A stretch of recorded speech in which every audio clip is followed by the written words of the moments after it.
On the 11th day of the presidential campaign, Nandala Mafabi, the presidential candidate on the FDC ticket, took his campaign to Masindi and Kiryandongo districts in the Bunyoro sub-region. All was going well on the campaign trail until Nandala's team reached Masindi town, where joint security forces had set up a roadblock. Despite the roadblock, the FDC team managed to convince security to partially open the road, allowing the campaign vehicles to pass one by one. However, when it was NTV's turn to pass, the driver of a UPDF truck with registration number H4DF2314 suddenly entered the truck, started the engine and reversed, hitting the rear of the NTV car, which had a journalist and a driver on board.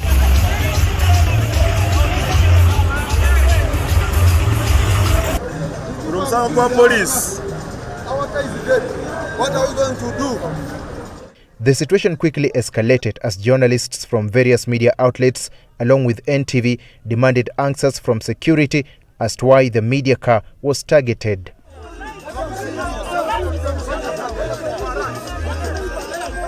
This operation, we harmonize everything. That is what I want. I continue with my work. That is what I request. The locals then joined the media team, and Nandala Mafabi abruptly halted his campaign to confront security. Tempers rose, but the army and police remained calm.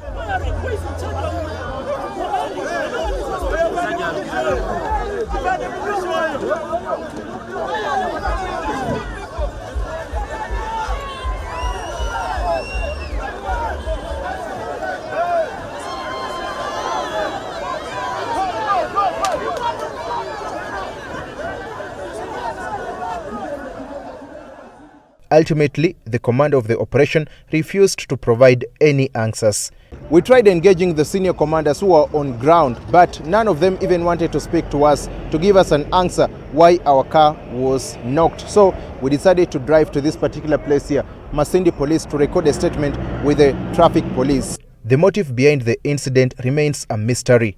Was it an accident or a deliberate attack on the NTV car?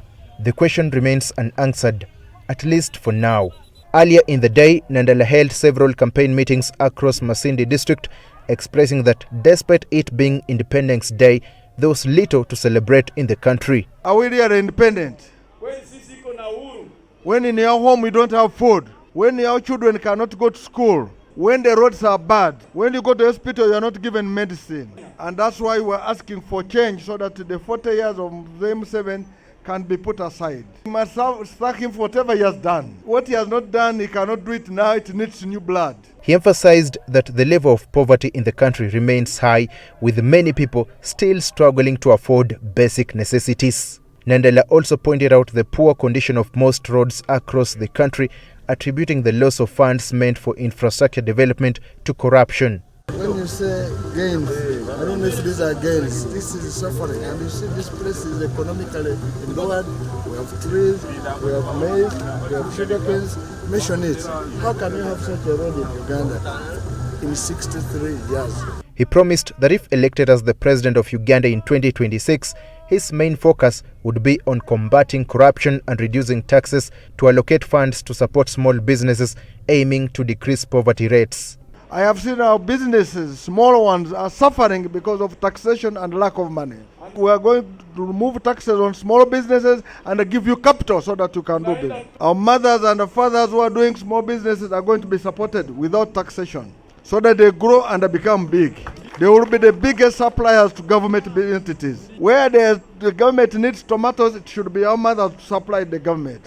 Having completed his presidential campaigns in the Bunyoro sub-region, where he has been since Tuesday, Nandala Mafabi is set to continue his presidential campaigns in Lango sub-region on Friday, beginning with Amolotar and Dokolo districts.